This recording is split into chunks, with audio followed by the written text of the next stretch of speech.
Sebelum kita mulai, subscribe, like, komen, dan share dulu. Karena dari sinilah kita bertumbuh bersama. Langsung saja, kita mulai. Pernah nggak sih Anda ngerasa dunia tuh berputar terlalu cepat? Kayak kita disuruh lari terus, tapi nggak tahu garis finishnya di mana. Nah, hari ini kita mau ambil jeda sebentar. Kita akan bedah sebuah buku yang benar-benar menenangkan hati, judulnya Slow Living di Tengah Hiruk-Pikuk Modern. Sebuah karya luar biasa dari Dr. Rahmat Maulana. Yuk, kita turunin sedikit ritme kita, tarik nafas dalam-dalam, dan bersiaplah untuk nemuin lagi ketenangan yang mungkin udah lama hilang dari hari-hari kita. Di bagian pendahuluan bukunya, Dr. Rahmat melempar satu pertanyaan yang simple, tapi jujur aja nusuk banget ke ulu hati. Mengapa kita lelah? Coba deh dipikirin. Teknologi udah canggih banget, apa-apa gampang dan serba instan. Tapi anehnya, kita malah ngerasa jauh lebih capek, lebih stres, dan kayak kehilangan arah dibanding generasi sebelumnya.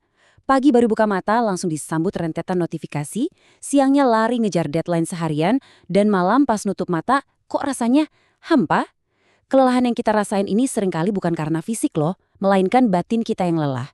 Karena kita membiarkan dunia luar yang super berisik ini ngatur ritme jiwa kita. Mari kita kupas lebih dalam. Di satu sisi, kita ini sering banget terjebak dalam apa yang disebut hustle culture, budaya gila kerja, di mana sibuk itu seolah-olah jadi medali kehormatan. Harus multitasking, takut ketinggalan tren atau FOMO, yang ujung-ujungnya malah bikin kita burn out dan kosong di dalam. Nah, penawarnya adalah slow living. Ini bukan berarti hidup lambat kayak siput ya, tapi tentang fokus mengerjakan satu hal di satu waktu, menikmati yang namanya joy of missing out, malah senang kalau nggak ikut-ikutan hal yang nggak esensial, dan pada akhirnya nemuin kedamaian batin serta hidup yang jauh lebih bermakna. Bagian pertama, filosofi inti. Bukan males, tapi disengaja. Banyak banget yang salah kaprah mikir kalau slow living itu sama aja kayak males-malesan, nggak produktif, atau anti kemajuan zaman. Padahal sama sekali nggak gitu. Filosofi intinya adalah tentang merebut kembali kendali hidup kita. Kita secara sadar memperlambat hal-hal yang nggak penting supaya energi kita bisa dipakai 100% buat hal yang benar-benar esensial. Dr. Rachmat membagi ini ke dalam 3 pilar utama. Pertama, sadar, artinya stop hidup pakai mode autopilot dan mulai benar-benar hadir di momen saat ini.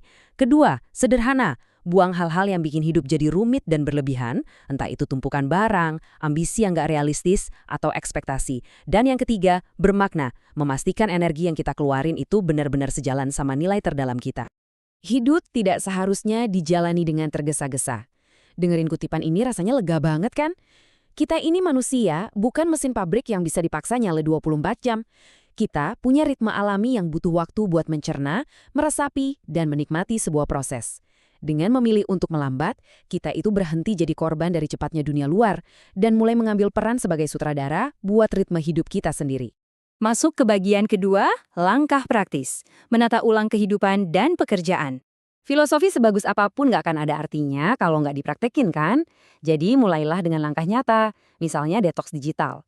Bikin batasan yang tegas, contohnya no gadget 1 jam sebelum tidur, biar pikiran benar-benar bisa shutdown dan istirahat. Terus, mulai belajar misahin mana hal yang beneran penting dan mana yang cuma mendesak. Jangan sampai hidup kita habis cuma buat mademin kebakaran kecil dari notifikasi email tiap 5 menit. Dan di tempat kerja, buang jauh-jauh deh kebanggaan soal multitasking. Mulai sekarang, biasain single tasking. Fokus kerjain satu hal aja sampai selesai. Hasilnya, kerjaan beres lebih efektif dan kepala rasanya jauh lebih enteng. Ketenangan itu sebenarnya bisa kita selipin di rutinitas harian yang paling sepele sekalipun loh. Cobain deh mindful eating. Pas makan, singkirin layar HP, rasain bener-bener tekstur dan rasa makanannya. Terus ada mindful walking, saat lagi jalan, jangan biarin pikiran ngelantur mikirin kerjaan yang belum kelar, selarasin aja langkah kaki sama tarikan napas kita. Sama satu lagi mindful speaking, ngomong itu diatur, pilih kata-kata dengan sadar dan niat yang baik. Rutinitas sederhana kayak gini kalau dilakuin dengan kehadiran penuh, bisa jadi jangkar yang ampuh banget buat meredakan stres harian kita. Bagian 3, dimensi spiritual. Menambatkan jiwa. Gini, mau secanggih apapun manajemen waktu atau detoks digital kita, semua itu nggak akan cukup kalau batin kita masih rapuh. Ketenangan yang sejati itu butuh dimensi spiritual. Kita butuh jangkar yang kuat buat nahan jiwa kita biar nggak gampang oleng. Dan di dalam buku ini jangkar utamanya adalah koneksi dengan Sang Pencipta. Salah satu konsep paling transformatif yang dibahas Dr. Ahmad adalah soal ikhlas. Kita sering salah paham, ngira ikhlas itu artinya nyerah, pasrah gitu aja. Padahal enggak, Ikhlas itu bentuk regulasi emosi yang sangat sehat. Artinya kita terima kenyataan dengan lapang dada, tetap fight ngelakuin yang terbaik, tapi kita lepasin ikatan atau kemelekatan kita sama hasil akhirnya. Saat kita berhenti ngotot pengen ngatur hasil, disitulah beban paling berat di pundak kita langsung rontok. Dari pemahaman itu, kita diajak kenalan sama 4 energi batin yang bakal terus nyuplai gaya hidup pelan ini. Pertama, syukur, yang bikin mata kita fokus sama apa yang kita miliki saat ini, bukan meratapi apa yang belum ada.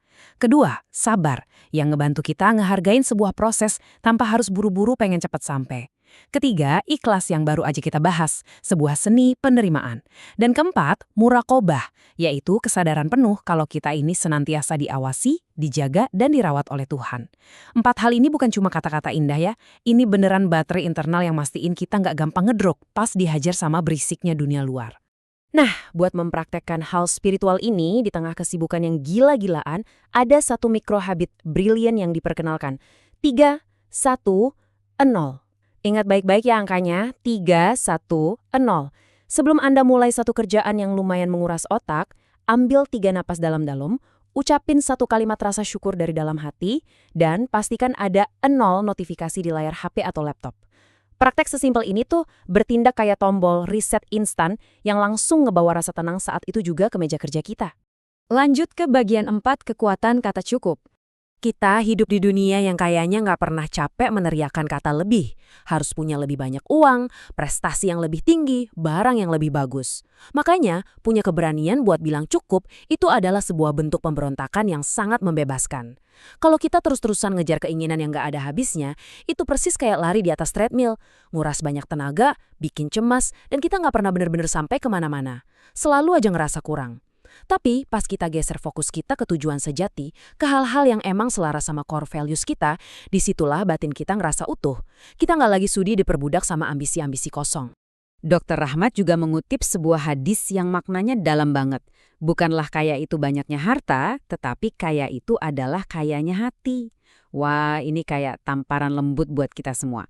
Kekayaan, kesuksesan, atau kebahagiaan sejati itu bukan diukur dari tumpukan barang mewah atau validasi dari orang lain, tapi dari hati yang udah bisa ngerasa puas, tenang, dan benar-benar cukup sama apa yang dia genggam hari ini. Bagian 5. Sebuah perjalanan, bukanlah tujuan akhir. Sangat penting buat diingat kalau slow living itu adalah rentetan pilihan-pilihan sadar yang kita buat setiap hari, bukan semacam garis finish yang kalau udah dicapai, ya udah kelar. Ada kalanya kita bakal terseret lagi ke arus yang serba cepat, dan itu manusiawi banget. Yang terpenting, kita selalu tahu jalan pulangnya. Coba resapi pesan inti ini, kadang yang kita butuhkan bukanlah berlari lebih cepat, melainkan berani melambat agar bisa benar-benar menikmati hidup. Butuh keberanian luar biasa loh buat jalan pelan di saat semua orang di sekitar kita lagi lari kesetanan.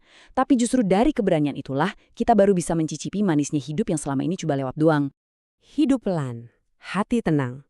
Sebuah kalimat penutup yang kelihatannya sederhana, tapi benar-benar merangkum semuanya. Yuk, kita mulai melambat hari ini. Kurangin sedikit aja kebisingan dari luar dan mulai dengerin suara di dalam diri kita. Temukan standar kata cukup versi Anda sendiri dan biarkan hati Anda beristirahat. Pembahasan yang luar biasa ya. Nah, sebelum kita akhiri, saya mau tanya, apa satu hal kecil yang bakal Anda perlambat hari ini demi memulihkan kewarasan Anda?